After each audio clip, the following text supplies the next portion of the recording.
West ബംഗാളിൽ ഒരു രാഷ്ട്രീയ പാർട്ടിയുടെ മരണം സംഭവിച്ചിരിക്കുന്നു. മമതാ ബാനർജിയുടെ പാർട്ടിയായ തൃണമൂൽ കോൺഗ്രസിന്റെ മരണമാണ് സംഭവിച്ചിരിക്കുന്നത്. ഈ മരണം ഇലക്ഷന് റിസൾട്ടിന് മുമ്പ് തന്നെ ഞാൻ പ്രവചിച്ചിരുന്നതാണ്. ഞാനല്ല, മിക്കവാറും രാഷ്ട്രീയത്തിനെ കുറിച്ച് എന്തെങ്കിലും അറിയാവുന്ന എല്ലാ ആൾക്കാരും പ്രവചിച്ചതാണ്. കാരണം വെസ്റ്റ് ബംഗാളിൽ ഒരിക്കൽ ഭരണം നഷ്ടപ്പെട്ടു കഴിഞ്ഞാൽ ആ പാർട്ടിയുടെ കാര്യം പോക്കാണ്. അതൊരു കാര്യം. രണ്ടാമത്തെ കാര്യം, കഴിഞ്ഞ 15 വർഷം ഈ മമതാ ബാനർജിയുടെ വിളിപ്പേര് തന്നെ ചിലരൊക്കെ മമതാ ബാനർജി എന്നാക്കി.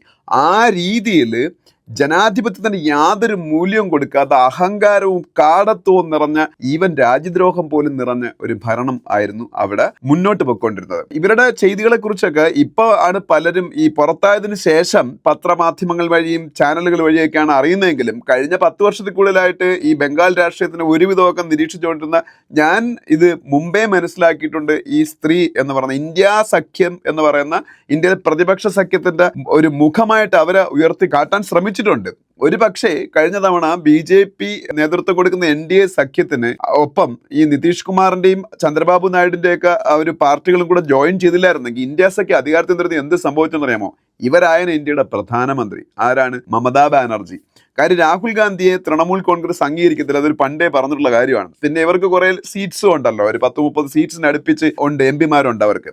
അപ്പോൾ കോൺഗ്രസിന് 99 MP-മാരേ ഉള്ളായിരുന്നു. അപ്പൊ സ്വാഭാവികമായിട്ടും ആരെങ്കിലും മോദിയെ മാറ്റിയിട്ട് എങ്ങനെയെങ്കിലും ഒരു പ്രതിപക്ഷ നേതാവിനെ പ്രധാനമന്ത്രി ആക്കാൻ വേണ്ടിയിട്ട് ഉറപ്പായിട്ടും മമതാ ബാനർജി ഇവർ സപ്പോർട്ട് ചെയ്യുന്നതാണ്. ഇവരായിരുന്നു നിങ്ങളുടെ സ്ഥിതി എന്ന് ആലോചിച്ച് നോക്കിയേ. എത്രയെങ്കിലും ബംഗ്ലാദേശികളെ അതിർത്തി BSF-ന്റെ കണ്ണ് വെട്ടിക്കുന്ന ഒരു സമയത്ത് അതിർത്തിയിൽ വേലിയില്ലാത്ത സ്ഥലങ്ങളുണ്ട്. നമ്മളുടെ വെസ്റ്റ് ബംഗാൾ ബംഗ്ലാദേശ് അതിർത്തിയിൽ വേലിയില്ലാത്ത സ്ഥലങ്ങൾ. ഈ വേലിയില്ലാത്ത സ്ഥലങ്ങളിൽ വേലി കെട്ടാൻ വേണ്ടിയിട്ട് BSF ബോർഡർ സെക്യൂരിറ്റി ഫോഴ്സ് പല തവണ ആവശ്യപ്പെട്ടിട്ടും ഈ വെസ്റ്റ് ബംഗാൾ ഗവൺമെന്റ് ലാൻഡ് കൊടുക്കൂലായിരുന്നു, വസ്തു. അവസാനം BSF-ന് കൊൽക്കത്ത ഹൈക്കോടതി പോകേണ്ടി വന്നു. കൊൽക്കത്ത ഹൈക്കോടതിന് BSF-ന് അനുകൂലമായിട്ട് വിധി വന്നു, എന്നിട്ടേ ഒരു വസ്തു കൊടുത്തില്ല. ഇപ്പം സുവേന്ദു അധികാരി അധികാരത്തിൽ വന്നതിന് ശേഷം ആദ്യം അവരെടുത്ത തീരുമാനം എന്ന് പറഞ്ഞാൽ ഈ പറഞ്ഞ സ്ഥലത്ത് വേലി കെട്ടിയിട്ടില്ലാത്ത അതിർത്തിയിൽ വേലി കെട്ടാൻ വേണ്ടിയിട്ടുള്ള ലാൻഡ് കൊടുക്കുന്ന ഒരു പ്രോസസ്സാണ് അവർ ആദ്യം ചെയ്തത്. അതെന്താ കാര്യം? ഇവന്മാർ കൊടുക്കാത്തത് അതുവഴി വേണം ഇവർക്ക് സ്മഗിൾ ചെയ്യാൻ, മനുഷ്യന് ഒപ്പം മയക്കുമരുന്നിന്, കന്നുകാലികളെ എല്ലാം.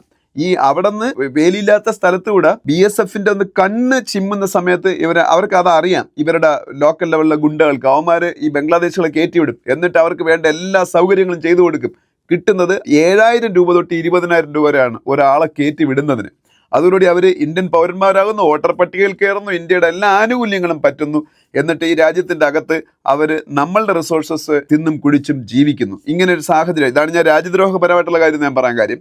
ബാക്കി എന്താ ചെയ്തത്? രാഷ്ട്രീയ പ്രതിഭകളെ ഉന്മൂലനം ചെയ്യുക. 2021 ഇലക്ഷന് ശേഷം മമതാ ബാനർജിയുടെ തൃണമൂൽ കോൺഗ്രസിനെതിരെ പ്രവർത്തിച്ച പാർട്ടികളെ ഓരോരുത്തരെ തെരഞ്ഞുപിടിച്ചിട്ട് അവരുടെ ലോക്കൽ ലെവലിലുള്ള ലീഡേഴ്സിനെ, അവരുടെ അനുയായികളെ കൊന്നൊടുക്കുകയാണ്. 50ഓളം പേരെയാണ് 2021 ഇലക്ഷനിൽ തൃണമൂൽ കോൺഗ്രസ് ജയിച്ചതിന് ശേഷം നോക്കി വെച്ചിരുന്നിട്ട് കൊന്നൊടുക്കിയത്. ഇനി 2018 അവിടെ ഒരു പഞ്ചായത്ത് ഇലക്ഷൻ നടക്കുന്നുണ്ട്.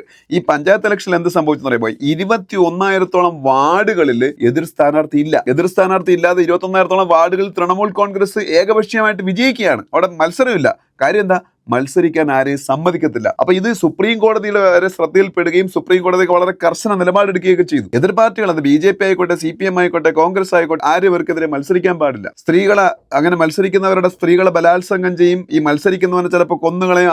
അല്ലെങ്കിൽ ആ വീടിനെ മൊത്തത്തിൽ അവിടെ നിന്ന് കുടിയിറക്കും. പിന്നെ ആ നാട്ടിൽ, ആ വില്ലേജിൽ അവർക്ക് താമസിക്കാൻ പറ്റാത്ത അവസ്ഥ വരും. അങ്ങനത്തെ കാടത്തങ്ങൾ. എന്നിട്ട് അഭിഷേക് ബാനർജി എന്ന് പറയുന്ന അവരുടെ ഒരു അനന്തരവനുണ്ട്. മമതാ ബാനർജി കുമാരിയാണല്ലോ. കുമാരി മമതാ ബാനർജി കല്യാണം കഴിച്ചിട്ടില്ല. അപ്പൊ അതുകൊണ്ട് അവർക്ക് മക്കളൊന്നും ഇല്ലാത്തത് കൊണ്ട് അവരൊരു അനന്തരവനെയാണ് അവരുടെ അനന്തരാവകാശമായിട്ട് അരിയിട്ട് വാഴി. ഈ അനന്തരാവകാശി അഭിഷേക് ബാനർജി 1ാം നമ്പർ ഗുണ്ടയായിരുന്നു. അയാൾക്ക് അയാളുടെ പാർട്ടിയിലുള്ളവർക്ക് പോലും ഈ പേടിച്ചിട്ടൊന്നും മിണ്ടാതിരുന്നതാണ്. സീനിയർ ലീഡേഴ്സിന് ആർക്കും അയാളെ ഇഷ്ടമല്ലായിരുന്നു. കാര്യം അയാൾക്ക് IPAC എന്ന് പറയുന്ന ഒരു ഏജൻസിയും അയാളുടെ ചില കൂടെ നിന്ന ചില ആൾക്കാരും കൂടെ ചേർന്നാണ് ഈ പാർട്ടി നിയന്ത്രിച്ചത്.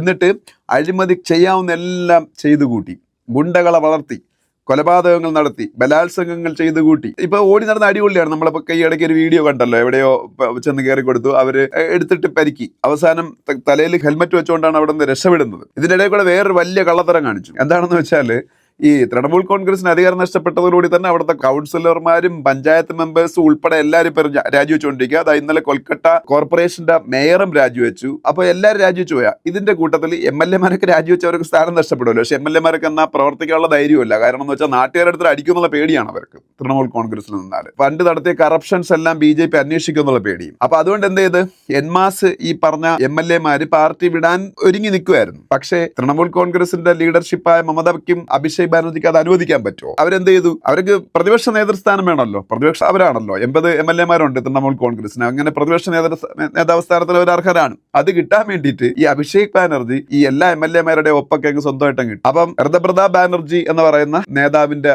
ഒരു MLA-യുടെ ഒപ്പും അവര് സ്വയം കിട്ടും. അങ്ങനെ എത്രയെങ്കിലും MLA-മാരുടെ, അല്ലാതെ ആ MLA-മാർ ഇവർക്ക് സിഗ്നേച്ചർ കൊടുക്കൂല. അപ്പൊ ഇവർക്ക് ഇഷ്ടമുള്ള പ്രതിപക്ഷ നേതാവിനെ ഉണ്ടാക്കി എടുക്കണം എന്നുള്ള ഒറ്റ മാർഗ്ഗമേ ഉള്ളൂ. MLA-മാരുടെ സിഗ്നേച്ചർ ഉൾപ്പെടെ ഫോർജറി നടത്തുക, കള്ളത്തരം നടത്തുക. എന്തൊരു വലിയ ക്രിമിനൽ കുറ്റമാണെന്ന് അറിയാമോ? എല്ലാവരെയും കൂടെ സിഗ്നേച്ചറുള്ള ലെറ്റർ കൊണ്ട് സ്പീക്കറിന് കൊടുത്തു. ഋതപ്രതാപ് ബാനർജി ഇതിന് അഗെയിൻസ്റ്റ് ആയിട്ട് ശബ്ദം ഉയർത്തി. അപ്പൊ അയാളെ പാർട്ടിയിൽ നിന്ന് പുറത്താക്കി. എന്ത് സംഭവിച്ചെന്ന് വെച്ചാൽ അയാൾ ഇന്നലെ 58 MLA-മാരും കൊണ്ട് പാർട്ടി അങ്ങ് പിളർത്തി. 58 ഈ പാർട്ടി പിളർത്തിയില്ലെങ്കിലും പാർട്ടി ഇല്ലാതാവുമായിരുന്നു. CPM അവിടെ അന്വേഷണം എന്ത് സംഭവിച്ചെന്ന് നമുക്കറിയാം. കോൺഗ്രസിന് അവിടെ അധികാരം നഷ്ടപ്പെട്ടപ്പോൾ അവിടെ എന്ത് സംഭവിച്ചെന്ന് അറിയാം. വൺസ് അവിടെ വെസ്റ്റ് ബംഗാളിൽ അധികാരം നഷ്ടപ്പെട്ട ആ പാർട്ടി പിന്നെ അവിടെ കാണത്തില്ല. കാണും മറ്റേ എന്താ പറയുക കീടാണു പോലെ കണ്ടുപിടിക്കാൻ അത്രേ കാണുള്ളൂ. അത് തന്നെയാണ് കോൺഗ്രസിന് അവിടെ സംഭവിച്ചതും CPM-നോട് സംഭവിച്ചതും തൃണമൂൽ കോൺഗ്രസിനോട് സംഭവിച്ചുകൊണ്ടിരിക്കുന്നത്. പാർട്ടി പിളർത്തിയില്ലെങ്കിൽ അത് ഇല്ലാതാവുമായിരുന്നു. പക്ഷെ പാർട്ടി 58 MLA-മാരുമായിട്ടാണ് പിളർത്തിയത്. അതുകൊണ്ട് തന്നെ ഇന്ത്യയിൽ ഭരണഘടനാപരമായിട്ടുള്ള ഒരു നിയമമുണ്ട്, കൂറുമാറ്റ നിരോധന നിയമം. ആന്റി ഡിഫെക്ഷൻ ലോ എന്ന് ഇംഗ്ലീഷിൽ പറയും. കൂറുമാറ്റ നിരോധന നിയമം എന്ന് നമ്മൾ മലയാളത്തിൽ പറയും.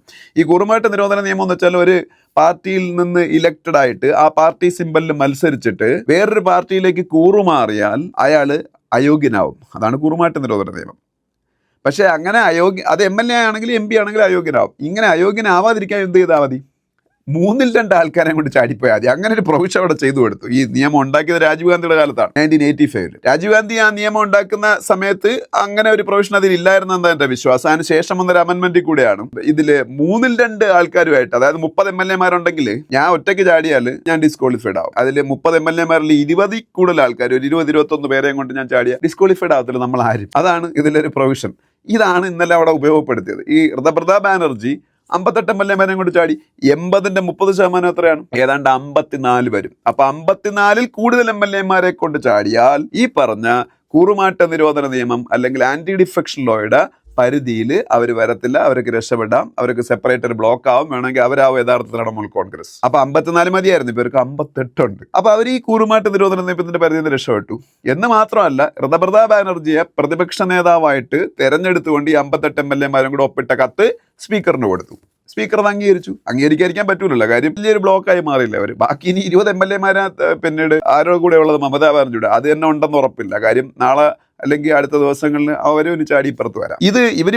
ഇവരാണ് യഥാർത്ഥ തൃണമൂൽ കോൺഗ്രസ് എന്നാണ് അവരുടെ ക്ലെയിം. അത് സ്പീക്കർ അംഗീകരിച്ചത് കൊണ്ടാണ് ഇപ്പം പ്രതിപക്ഷ നേതൃസ്ഥാനം അവർക്ക് കൊടുത്തത്. അപ്പൊ പ്രതിപക്ഷ നേതാവ് പോലും അല്ലാതായി മമതയും മമതയുടെ മരുമകനും ഒന്നും. അപ്പൊ ഇനിയിപ്പോ ഇവര് സെപ്പറേറ്റ് ഒരു ബ്ലോക്ക് ആയിട്ടിരിക്കും. എന്താ കാര്യം? ഇത് യഥാർത്ഥത്തിൽ ഇവർക്കാണെങ്കിൽ പോയി BJP-യുടെ മെർജ് ചെയ്യാം. പക്ഷെ BJP-ക്കാർ ഉടനെ ഇവർ എടുക്കത്തില്ല. കാര്യം അത്രത്തോളം മോശമായിട്ടാണ് അവിടുത്തെ ജനങ്ങളുടെ ഇടയിൽ തൃണമൂൽ കോൺഗ്രസിന്റെ നേതാക്കന്മാർ പ്രവർത്തിച്ചു കൊണ്ടിരുന്നത്. അതാ ഓടി നടന്ന് പൈസ തിരിച്ചു പിടിക്കുക. പഞ്ചായത്ത് ലെവലിലേക്ക് ലീഡേഴ്സ് ജനങ്ങളിൽ നിന്ന് പൈസ പിരിക്കും. പൈസ പിരിച്ച് കൊടുത്തില്ലെന്നുണ്ടെങ്കിൽ ഇവരെ ക്രൂരമായിട്ട് ഉപദ്രവിക്കും. വോട്ട് ചെയ്യാൻ അനുവദിക്കത്തില്ല, മറ്റ് ആനുകൂല്യങ്ങൾ കിട്ടത്തില്ല. അപ്പൊ അതുകൊണ്ട് അന്ന് പിരിച്ചെടുത്ത് വെച്ചേക്കുന്ന പൈസയൊക്കെ ഉണ്ടല്ലോ, ഇപ്പം BJP അധികാരത്തിൽ വന്നു കഴിഞ്ഞപ്പോഴത്തേക്ക് ചില ആൾക്കാരൊക്കെ ഒളിവിപ്പോയി. ചില MLA-മാര്, ചില കോർപ്പറേഷൻ കൗൺസിലർമാർ, ചില പഞ്ചായത്ത് മെമ്പർമാർ, ചില മുനിസിപ്പാലിറ്റി കൗൺസിലറൊക്കെ ഒളിവിപ്പോയി. കാര്യം ആൾക്കാർ അടിക്കുമെന്ന് പേടിച്ചിട്ട്.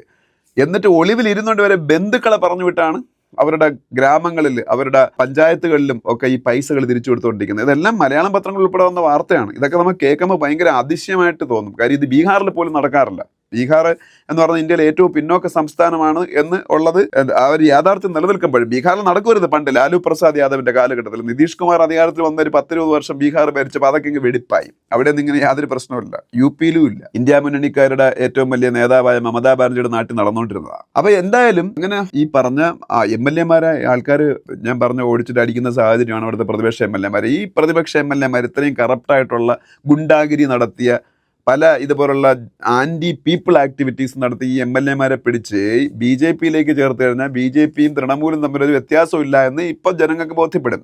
ഗ്രാജുവലി BJP അവരൊന്ന് വൈറ്റ് വാഷ് ചെയ്തെടുത്തിട്ട് BJP-യിലേക്ക് ചേർക്കുമായിരിക്കും. പക്ഷെ ഇപ്പോൾ ഉടനെ അവർക്ക് എടുക്കാൻ പറ്റൂല. അതുകൊണ്ടാണ് സുവേന്ദു അധികാരി, ഇവിടുത്തെ BJP നേതാവും വെസ്റ്റ് ബംഗാളിന്റെ ചീഫ് മിനിസ്റ്ററായ സുവേന്ദു അധികാരിയെ കണ്ടിട്ടാണ് പ്രതാപ് ബാനർജിയുടെ നേതൃത്വത്തിലുള്ള 58 MLA സെപ്പറേറ്റ് ബ്ലോക്ക് ആവാൻ തീരുമാനിച്ചു. അവർ സെപ്പറേറ്റ് ബ്ലോക്കായി സെപ്പറേറ്റ് പ്രതിപക്ഷമായിട്ടിരിക്കും. പക്ഷേ പ്രതിപക്ഷമൊന്നും ആയിരിക്കില്ല, അവർ BJP ഒപ്പം തന്നെ ആയിരിക്കും. പക്ഷേ പ്രതിപക്ഷം നമുക്ക് തോന്നും, അങ്ങനെ തോന്നിപ്പിക്കുക എന്നുള്ളതാണ് ഇവരുടെ ഇപ്പോഴത്തെ താല്പര്യം എന്ന് പറഞ്ഞത്. എന്നിട്ട് ഈ വല്ല എന്തെങ്കിലും ഇലക്ഷനൊക്കെ വരുമ്പോഴത്തേക്കൊക്കെ പതുക്കെ ഈ തൃണമൂൽ കോൺഗ്രസ് എന്ന പാർട്ടി BSP ഉത്തർപ്രദേശിൽ ഇല്ലാതായതുപോലെ, മായാവതി എന്ന് പറഞ്ഞ നേതാവിൽ നിന്ന് ഇന്ത്യൻ രാഷ്ട്രീയത്തിൽ ഒരു പ്രസക്തിയില്ല, ഒരു സമയത്ത് ഇന്ത്യയുടെ പ്രധാനമന്ത്രി ഒന്ന് കരുതിയതാ, അതേപോലെ ആവും തൃണമൂൽ കോൺഗ്രസ്. അപ്പൊ തൃണമൂൽ കോൺഗ്രസ് ഇങ്ങനെ ആകുന്നതിൽ ആരെങ്കിലും എന്തെങ്കിലും സിമ്പതി കാണിക്കും എന്നെനിക്ക് തോന്നുന്നില്ല. ആരെങ്കിലും അതിന്റെ പേര് സഹതപിക്കുമെന്ന് എനിക്ക് തോന്നുന്നില്ല. രാഷ്ട്രീയത്തെക്കുറിച്ച് അറിയാവുന്ന ഒരാളും സഹതപിക്കത്തില്ല. കാരണം അത്ര ക്രൂരതകൾ പ്രവർത്തിച്ച, അത്ര വലിയ രാജ്യവിരുദ്ധത പ്രവർത്തിച്ച, അത്ര വലിയ അഴിമതികൾ പ്രവർത്തിച്ച, ഇത്രയും മോശമായിട്ടുള്ള ഒരു ഭരണകൂടം മുന്നോട്ട് കൊണ്ടുപോയ ആ ഒരു പാർട്ടി, അത് ഈ രാജ്യത്തിന് വേണ്ട ആ പാർട്ടിയൊന്നും. ഈ രാജ്യത്ത് അത്തരം പാർട്ടികൾ ഇല്ലാതാകണം, അതാണ് വേണ്ടത്. ബാക്കി പല പാർട്ടികളും ഈ കൂട്ടത്തിലുണ്ട് കേട്ടോ. ഇപ്പൊ ബീഹാറിലെ ലാലു പ്രസാദ് യാദവിന്റെ രാഷ്ട്രീയ ജനതാ ദൾ എന്ന പാർട്ടി ഇതിന്റെ അപ്പുറത്തെ വെർഷനായിരുന്നു. പക്ഷെ അവന്മാർക്ക് കഴിഞ്ഞ 10-20 വർഷമായിട്ട് ബീഹാറിലെ ജനങ്ങൾ പ്രതിപക്ഷത്തിരുത്തേക്കുക. അപ്പോൾ അതുകൊണ്ട് തന്നെ ഇപ്പോഴത്തെ കഴിഞ്ഞ ഇലക്ഷനിൽ അവർ കൂടുതൽ ശോഷിച്ചു. അവരും 10-30 MLA ഒരു കുഞ്ഞു പാർട്ടിയായിട്ട് മാറി. അപ്പം അതുകൊണ്ട് തന്നെ ആ ഒരു എന്താ പറയുന്ന ഒരു നാശം ബീഹാറുകാർക്ക് അവസാനിച്ചു. ഇതൊക്കെ കുറച്ച് ഈ ജാതി പിന്തുണ ഉള്ളതുകൊണ്ടാണ്, യാദവന്മാർ എന്ന് പറയുന്ന ആൾക്കാരുടെ കുറച്ച് പിന്തുണ ഉള്ളതുകൊണ്ടാണ് ബീഹാറിൽ ഇപ്പോഴും കുറച്ച് പേര് അയാൾക്ക് വോട്ട് കൊടുക്കുന്നത്, അയാളുടെ പാർട്ടിക്ക് വോട്ട് കൊടുക്കുന്നത്, രാഷ്ട്രീയ ജനതാദൾ. ഇതുപോലെ നമ്മളുടെ ഉത്തർപ്രദേശിൽ ദുരന്തര സിനിമയെ കണ്ടവർക്ക് അറിയാം, ഗുണ്ടാഗിരിയാണ് അവിടെയും പല സ്ഥലങ്ങളിലും. എപ്പോഴും സമാജ്വാദി പാർട്ടി ഭരിക്കുന്ന സമയത്ത്, സമാജ്വാദി പാർട്ടി എന്ന് പറഞ്ഞ പാർട്ടി നിലനിന്നത് തന്നെ ഗുണ്ടകളിൽ കൂടെയാണ്. ആ ഗുണ്ടകളാണ് ഇപ്പോൾ ഓരോരുത്തരെയായിട്ട് എൻകൗണ്ടർ ചെയ്ത് വെടിവെച്ച് കൊല്ലുന്നത്. ആ പാർട്ടി കാര്യം, അവർക്ക് പണം വേണം പ്രവർത്തിക്കാൻ. അവർക്ക് നേതാക്കന്മാർക്ക് പ്രത്യേകിച്ച് അങ്ങനെ വിശാല രാജ്യ താല്പര്യങ്ങളൊന്നുമില്ല. അവർക്ക് രാജ്യം നന്നാവണമെന്നൊന്നും ആഗ്രഹമല്ല. ജീവിക്കുന്ന കാലത്തോളം കുറേ പൈസ ഉണ്ടാക്കുക, അർമാദിക്കുക, സുഖിക്കുക, അടുത്ത തലമുറകൾക്കും കൂടെ കുറച്ച് ഇതിൻ്റെ വിഹിതം കാത്തു വച്ചേക്കുക, എന്നിട്ട് അവരുടെ കാലം കഴിക്കുക. ഇത്രയേ ഉള്ളൂ, രാജ്യ താല്പര്യങ്ങളൊന്നുമില്ല. അപ്പോൾ അത്തരത്തിലുള്ള പാർട്ടികളെല്ലാം അവസാനിക്കേണ്ടതാണ്. അപ്പോൾ BSP അത്തരത്തിലുള്ള ഒരു പാർട്ടിയൊന്നും അല്ലായിരുന്നു ആക്ച്വലി യഥാർത്ഥത്തിൽ. പക്ഷേ BSP അവരുടെ നേതാവിൻ്റെ അഴിമതികളുടെ പ്രശ്നം കൊണ്ട് യഥാർത്ഥത്തിൽ BJP ഒതുക്കിയതാണ്. പക്ഷെ സമാജ്വാദി പാർട്ടി, രാഷ്ട്രീയ ജനതാദൾ അല്ലെങ്കിൽ തൃണമൂൽ കോൺഗ്രസ് ഇതൊന്നും. അതേസമയത്ത് തമിഴ്നാട്ടിലെ പ്രാദേശിക പാർട്ടികളുടെ കാര്യം നോക്കുക, അവരൊരിക്കലും അങ്ങനെയല്ല. അവരവിടുത്തെ സംസ്ഥാന താല്പര്യങ്ങൾ സംരക്ഷിക്കുന്ന, അവിടുത്തെ ജനങ്ങളുടെ താല്പര്യങ്ങൾ സംരക്ഷിക്കുന്ന, അഴിമതി നന്നായിട്ട് നടത്തുന്നുണ്ട്, DMK ആണെങ്കിലും AIDMK ആണെങ്കിലും ഒക്കെ. പക്ഷേ അവരുടെ താല്പര്യങ്ങൾ സംരക്ഷിക്കുന്നതോടൊപ്പം അവിടുത്തെ ജനങ്ങളുടെ താല്പര്യങ്ങൾ സംരക്ഷിച്ച് കുറച്ച് സിവിലൈസ്ഡ് ആയിട്ടുള്ള രീതിയിൽ പ്രവർത്തിക്കുന്ന പാർട്ടികളാണ്. കുറച്ച് ഭാഷയുടെയൊക്കെ കാര്യം പറഞ്ഞ് ഇന്ത്യയുടെ പൊതു വികാരത്തിൽ നിന്ന് മാറി നിൽക്കാൻ അവർ ശ്രമിക്കുന്നുണ്ടെങ്കിലും അവർ യഥാർത്ഥത്തിൽ വികസനത്തിന് വലിയ പ്രാധാന്യം കൊടുക്കുന്ന, അവിടുത്തെ ജനങ്ങളുടെ വെൽഫെയറിന് വലിയ പ്രാധാന്യം കൊടുക്കുന്ന പാർട്ടികൾ അവിടുത്തെ പ്രാദേശിക പാർട്ടികൾ എന്ന് പറഞ്ഞത്. അല്ലാതെ ഇതുപോലത്തെ ഒരു എന്താ പറയുക മൂന്നാംകട ഗുണ്ട രാഷ്ട്രീയം പ്രവർത്തിക്കുന്ന ആൾക്കാരല്ല. അതുകൊണ്ട് തന്നെ തൃണമൂൽ കോൺഗ്രസ് എന്ന് പറഞ്ഞ പാർട്ടി ഇങ്ങനെ നശിക്കുമ്പോൾ ഏറ്റവും കൂടുതൽ സന്തോഷിക്കുന്ന ഒരാളാണ് ഞാൻ ഇനി അടുത്തൊരു വീഡിയോ ചെയ്യുന്നുണ്ട്. നമ്മളുടെ ജനസംഖ്യ, പല സംസ്ഥാനങ്ങളുടെയും ജനസംഖ്യ, അതുപോലെ ജനസംഖ്യയുടെ സ്വഭാവം, ഇതിലൊക്കെ വന്ന മാറ്റങ്ങൾ, എസ്പെഷ്യലി വെസ്റ്റ് ബംഗാൾ, ജാർഖണ്ഡ്, അതുപോലെ അസാം പോലുള്ള സംസ്ഥാനങ്ങൾ, ഇതെല്ലാം അതിർത്തി ഉള്ളത് അല്ലെങ്കിൽ അതിർത്തിയോട് ചേർന്ന് കിടക്കുന്നതാണ് ബംഗ്ലാദേശുമായിട്ട് ഉള്ള സംസ്ഥാനങ്ങളാണ്. അപ്പം ഇവിടെയൊക്കെ വലിയ ചില ജില്ലകളിലൊക്കെ വലിയ ജനസംഖ്യാ പ്രാതിനിധ്യത്തിൽ വലിയ മാറ്റങ്ങൾ വന്നു. ഇതിനെക്കുറിച്ച് പഠിക്കാൻ വേണ്ടിയിട്ട് ആദ്യത്തെ ഡെമോഗ്രഫി പാനൽ ഗവൺമെൻറ് ഇപ്പോൾ കഴിഞ്ഞ ആഴ്ച അപ്പോയിന്റ് ചെയ്തു. ഒരു സുപ്രീം കോടതിയിൽ നിന്ന് റിട്ടയർഡ് ആയിട്ടുള്ള ജഡ്ജിയാണ് അത് നേതൃത്വം കൊടുക്കുന്നത്. അപ്പോൾ നമ്മൾ വിചാരിക്കും ഡെമോഗ്രഫി ചേഞ്ച് ആവുന്നതിന് എന്താ പ്രശ്നമെന്ന്. ഡെമോഗ്രഫി ചേഞ്ച് ആവുന്ന ഭയങ്കര പ്രശ്നമാണ്. കാര്യം ഇത് അസ്വാഭാവികമായിട്ടാണ് ചേഞ്ച് ആയേക്കുന്നത്. ചില ജില്ലകളിൽ അസ്വാഭാവികമായിട്ട് ചേഞ്ച് ആവാൻ കാരണം ഇതുപോലെ കാശ് മേടിച്ചുകൊണ്ട് രാജ്യത്തിന് ഒറ്റുകൊടുക്കുന്ന കുറേ ആൾക്കാർ ഇതുപോലെ ബംഗ്ലാദേശികളേക്ക് ഇങ്ങോട്ട് കയറ്റി വിട്ടതുകൊണ്ടാണ്. അവർക്ക് സ്വാഭാവികമായിട്ടും അവർക്ക് രാജ്യസ്നേഹം കാണോ, ഇന്ത്യയുടെ സ്നേഹം കാണോ, അവർ ബംഗ്ലാദേശിനോടായിരിക്കില്ലേ സ്നേഹം. അപ്പം നമ്മളെ നാട്ടിലെ റിസോഴ്സസ് ഉപയോഗിച്ച് ഇവിടുത്തെ ആൾക്കാർ എൻജോയ് ചെയ്യേണ്ട ബെനിഫിറ്റ്സ് അവർ എൻജോയ് ചെയ്യുന്നു, നമ്മളെ ടാക്സ് പേഴ്സിൻ്റെ മണി അവർ കൊണ്ടുപോകുന്നു എന്നുള്ളത് മാത്രമല്ല അവിടുത്തെ പ്രശ്നം. അതൊരു പ്രശ്നം തന്നെയാണ്. രണ്ടാമത്തെ പ്രശ്നം രാജ്യസുരക്ഷ. രാജ്യത്തിൻ്റെ ആഭ്യന്തര സുരക്ഷ ഇത് ഭയങ്കരമായിട്ട് ബാധിക്കത്തില്ലേ?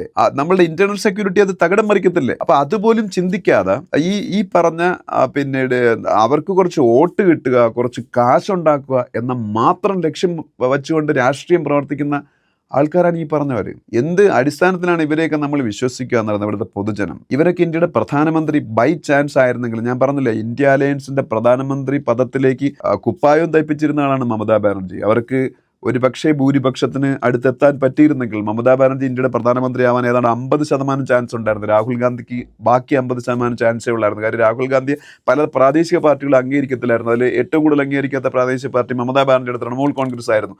അപ്പോൾ ഒരു ഒത്തുതീർപ്പ് സ്ഥാനം കോൺഗ്രസിന് എങ്ങനെയെങ്കിലും ഇന്ത്യയുടെ പ്രധാനമന്ത്രി പദത്തിൽ നിന്ന് അല്ലെങ്കിൽ ഇന്ത്യയുടെ ഭരണത്തിൽ നിന്ന് BJP മാറ്റുക, പ്രധാനമന്ത്രി പദത്തിൽ നിന്ന് മോദിയെ മാറ്റുക എന്ന ലക്ഷ്യമേ അവരൊക്കെ ഉണ്ടായിരുന്നുള്ളൂ. അതുകൊണ്ട് തന്നെ അവർ ഒരു ബാക്ക് സീറ്റിൽ നിന്നുകൊണ്ട് മമതയെ ഭരിക്കാൻ അനുവദിക്കുമായിരുന്നുള്ള ഉറപ്പാണ്. അപ്പോൾ ഒന്ന് ആലോചിച്ച് നോക്കി, അപ്പോൾ എന്ത് സംഭവിക്കുമായിരുന്നു? ഇത്രയും വലിയ ഒരു രാജ്യദ്രോഹ നിലപാടുകൾ പുലർത്തുന്ന ഇത്രയും വലിയ കാടൻ ഭരണം വെസ്റ്റ് ബംഗാളിലൊക്കെ കാഴ്ചവെച്ചുകൊണ്ടിരുന്ന അവരൊക്കെ ഇന്ത്യയുടെ അധികാരത്തിലേക്ക് വന്നാൽ നമ്മൾ ഉണ്ടാക്കിയ കംപ്ലീറ്റ് സിസ്റ്റം മൊത്തം തകർന്നു പോയനായിരുന്നു. നമ്മൾ വീണ്ടും പിന്നോക്കം പോയനായിരുന്നു. ഇപ്പം തന്നെ ലോകത്ത് ഒരുപാട് വെല്ലുവിളികളാണ്. ആ വെല്ലുവിളികളെ പ്രതിരോധിച്ചുകൊണ്ട് നമ്മൾ മുമ്പോട്ട് പോവുകയാണ്, വലിയ പരിക്കുകളൊന്നും ഏൽക്കാതെ. അപ്പം അതിന് കാരണം എന്ന് വെച്ചാൽ ഒരു നാഷണൽ പെർസ്പെക്റ്റീവ് ഉള്ള ഗവൺമെൻറ്, ഒരു അത്യാവശ്യം അവർക്ക് മുമ്പോട്ട് ഭരിച്ചു പോകാനുള്ള ഭൂരിപക്ഷമുള്ള ഗവൺമെൻറ് ഭരിക്കുന്നതുകൊണ്ടാണ്. നേരെ മറിച്ച് ഇതുപോലുള്ള കുറേ ഏച്ച് കെട്ടിയ മുന്നണി, അതിൽ ഒരു ദേശീയ വീക്ഷണവും ഇല്ലാത്ത ഒരു നേതാവ്, അതെങ്കിൽ ഏതെങ്കിലും പ്രാദേശിക പാർട്ടിയുടെ നേതാവ് ആണ് ആ പ്രധാനമന്ത്രി പദത്തിലും കൂടെ വരുന്നതെന്നുണ്ടെങ്കിൽ അതായിരിക്കും റെസിപ്പി ഫോർ ഡിസാസ്റ്റർ എന്ന് പറയുന്ന, ഈ രാജ്യം നശിക്കാനുള്ള റെസിപ്പി ആയിരിക്കും അത് എന്ന് പറയുന്നത്. അപ്പം അത് ഉണ്ടാവാതിരുന്ന, ഇന്ത്യ അത്രയും ഭാഗ്യം കിട്ട രാജ്യം അല്ലാതിരുന്നുകൊണ്ട് മാത്രമാണ് 2024 ഇലക്ഷൻ കഴിഞ്ഞപ്പോൾ ഇന്ത്യ മുന്നണിക്ക് ഭൂരിപക്ഷം കിട്ടിയിരുന്നെങ്കിൽ ഒരു 50-60% സാധ്യതയും ഈ മമതാ ബാനർജി ഇന്ത്യയുടെ പ്രധാനമന്ത്രി ആവാനായിരുന്നു. അപ്പോൾ നശിക്കട്ടെ അത്തരത്തിലുള്ള പാർട്ടികൾ. അതൊന്നും കാര്യം ഇന്ത്യ എന്ന് പറഞ്ഞ രാജ്യം ഇത്രയും ഡൈവേഴ്സിഫൈഡ് ആയിട്ടുള്ള കൺട്രി ആയതുകൊണ്ടും ഹിന്ദുമതം പല പല കാസ്റ്റുകളായിട്ട് നിലനിന്ന് പോകുന്നതുകൊണ്ടും ഈ കാസ്റ്റ് ഐഡന്റിറ്റിയാണ് പല ആൾക്കാരുടെ ഏറ്റവും വലിയ ഐഡന്റിറ്റി എന്നുള്ളത് കൊണ്ടും ഇതുപോലുള്ള യാതൊരു രീതിയിലുള്ള ഇന്ത്യയെ ഭരിക്കാനോ ഒരു പഞ്ചായത്ത് പോലും ഭരിക്കാനോ യോഗ്യതയില്ലാത്ത പല ആൾക്കാരും ഇന്ത്യയിൽ വലിയ അധികാര സ്ഥാനങ്ങളിലേക്ക് എത്താറുണ്ട്. അവർ ഈ ജാതി പറഞ്ഞും ഗുണ്ടായിസം കൊണ്ടും ഒക്കെ. പക്ഷേ അവർ അധികാര സ്ഥാനങ്ങളിൽ എത്തുമ്പോൾ അവർ വളരെ പെട്ടെന്ന് തന്നെ അവരുടെ തനിനിറം ജനങ്ങൾക്ക് ബോധ്യപ്പെട്ട് എത്രയും പെട്ടെന്ന് അത്തരത്തിലുള്ള രാഷ്ട്രീയ നപുംസകങ്ങൾ അല്ലെങ്കിൽ രാഷ്ട്രീയ ഭീകരന്മാരും ഭീകരത്തികളും നശിച്ചില്ല എന്നുണ്ടെങ്കിൽ നമ്മളുടെ രാജ്യത്തിൻ്റെ ലോങ് ടൈമിലെ സർവൈവലിന് നിലനിൽപ്പിന് അത് ഒരിക്കലും നല്ലതായിരിക്കത്തില്ല. അപ്പോൾ അതുകൊണ്ട് മമതാ ബാനർജിയുടെ പതനം കാലത്തിൻ്റെ അനിവാര്യതയായിരുന്നു. ആ അനിവാര്യത അതിമനോഹരമായി കാലത്തിൻ്റെ കാവ്യനീതി പോലെ നടപ്പാക്കപ്പെട്ടുകൊണ്ടിരിക്കുന്നു. അതങ്ങനെ നടന്നോട്ടെ, അത് ഒരു നാച്ചുറൽ ഡെത്തായിട്ട് അതങ്ങനെ സംഭവിച്ചോട്ടെ. ഇനിയും ഈ കൂട്ടത്തിൽ ചില പാർട്ടികൾ അങ്ങനെ നശിക്കാനുണ്ട്, അത് ഗ്രാജുവലി സംഭവിക്കും. അതാണ് ലോകത്തിൽ എപ്പോഴും സംഭവിക്കുന്ന കാര്യം. തിന്മകൾ എപ്പോഴും കുറേ കാലം കഴിയുമ്പോഴെങ്കിലും നശിക്കും, നന്മകൾ മാത്രമേ നിലനിൽക്കുകയുള്ളൂ.